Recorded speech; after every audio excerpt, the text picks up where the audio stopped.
நிச்சயமாக. அதாவது வெம்பரசி, தமிழகத்தில் நேற்று முதல் வடகிழக்கு பருவமழை தொடங்கி உள்ளதாக வானிலை ஆய்வு மையம் அறிவித்திருக்கிறது. அதன் காரணமாக தூத்துக்குடி மாவட்டம் உட்பட பல்வேறு மாவட்டங்களில் நேற்று முதல் நாளை வரை 3 நாட்களுக்கு கனமழை நீடிக்கும் என வானிலை ஆய்வு மையம் எச்சரித்துள்ளது. மேலும் தூத்துக்குடி மாவட்டத்திற்கு ஆரஞ்சு அலர்ட் எச்சரிக்கை விடுக்கப்பட்டுள்ளது. வெம்பரசி, இந்த நிலையில் நேற்று மாலை முதல் திருச்செந்தூர் அதன் சுற்றுவட்டார பகுதிகளில் கனமழை பெய்து வருகிறது.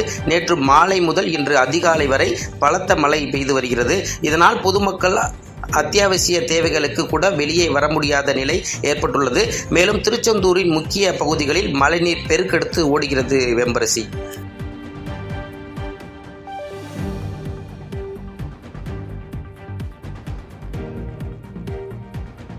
செய்திகளை உடனுக்குடன் தெரிந்து கொள்ள கீழ்கண்ட கேபிள் மற்றும் டிடிஎச் நெட்வொர்க்குகளில் எம்நாடு செய்தி தொலைக்காட்சியை காணுங்கள்.